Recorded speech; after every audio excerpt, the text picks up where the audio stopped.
വിഷുവിനും മാസങ്ങൾക്ക് മുമ്പേ കൊന്നപ്പൂക്കൾ വിരിയുന്നത് കേരളത്തിൽ ഇപ്പോൾ പതിവായി കഴിഞ്ഞു. ഈ പ്രതിഭാസത്തിന് ശാസ്ത്രീയമായ വിശദീകരണം നൽകുകയാണ് കൊല്ലം സ്വദേശിയായ അധ്യാപകൻ ശിവപ്രസാദ്. മലയാളികളുടെ വിഷു ആഘോഷത്തിന്റെ അവിഭാജ്യ ഘടകമാണ് കണിക്കൊന്നപ്പൂക്കൾ. സ്വർണ്ണവർണ്ണത്തിൽ പൂത്തിളങ്ങി നിൽക്കുന്ന കൊന്നമരം കാണാൻ തന്നെ ഒരു ശേലാണ്. എന്നാൽ കഴിഞ്ഞ കുറച്ചു വർഷങ്ങളായി കൊന്ന അല്പം ഫാസ്റ്റ് ഫോർവേഡാണ്.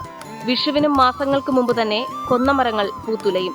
പലപ്പോഴും വിഷുത്തലേന്ന് കണിവെക്കാൻ പൂവിനായി നെട്ടോട്ടമോടേണ്ട അവസ്ഥയുമുണ്ടാകും. ഇത്തവണയും സ്ഥിതി വിഭിന്നമല്ല. ഏപ്രിലിലെത്തുന്ന വിഷുവിനെ വരവേൽക്കാൻ കൊന്നപ്പൂക്കൾ ഫെബ്രുവരിയിൽ തന്നെ ഒരുങ്ങിക്കഴിഞ്ഞു.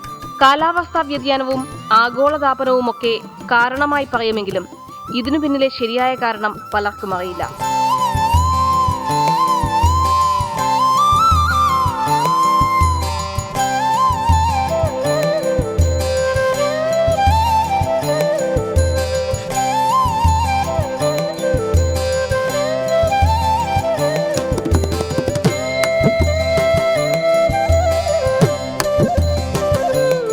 ഇതിന് ശാസ്ത്രീയ വിശദീകരണം നൽകുകയാണ് ശാസ്ത്രാധ്യാപകനും ഈ വിഷയത്തിൽ ഗവേഷകനുമായ ശിവപ്രസാദ്. ഭൂമി സ്വയം കറങ്ങുന്ന അവസ്ഥയാണ് പുരസരണം.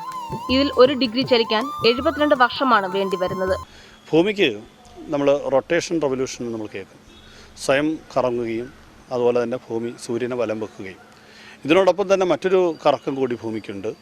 അതിന് നമ്മൾ പറയുക പുരസരണം എന്നാണ് പറയുക. ഒരു പമ്പരം പോലെ ഏറ്റവും മുകൾ ഭാഗം ഇങ്ങനെ റൊട്ടേറ്റ് ചെയ്യുന്ന ഒരവസ്ഥ. അപ്പോൾ അങ്ങനെ ഓരോ വർഷവും ഉണ്ടാകുന്ന ആ മാറ്റത്തിൻ്റെ ഭാഗമായിട്ട് സ്വാഭാവികം മേടം 1 സൂര്യൻ തലയ്ക്ക് നേരെ കിഴക്കെത്തണമെങ്കിൽ ആ മേടം എന്നുള്ളത് പുറന്നോട്ട് പോയിട്ട് മീനം 7 അതായത് 10-23 ദിവസം പുറന്നോട്ട് സൂര്യൻ ഭൂമധ്യരേഖയിൽ എത്തുന്ന ആ ദിവസത്തിലുണ്ടാകുന്ന മാറ്റം. ഇങ്ങനെ ഓരോ വർഷം കഴിയും തോറും ഭൂമധ്യരേഖയിൽ സൂര്യൻ എത്തുന്നതിലുണ്ടാകുന്ന ആ ചെറിയ മാറ്റം സ്വാഭാവികമായും കണിക്കൊന്ന നേരത്തെ പൂക്കുന്നതിന് അത് ശാസ്ത്രീയമായ കാരണം ഇതാണ്. ഇത്തരത്തിൽ വരുന്ന മാറ്റം കാരണം സൂര്യൻ ഭൂമധ്യരേഖയിലെത്താൻ താമസം നേരിടുന്നത് മൂലമാണ് മേടമാസത്തിൽ പൂക്കേണ്ട കണിക്കൊന്നകൾ മീനമാസത്തിൽ തന്നെ പൂക്കുന്നത്.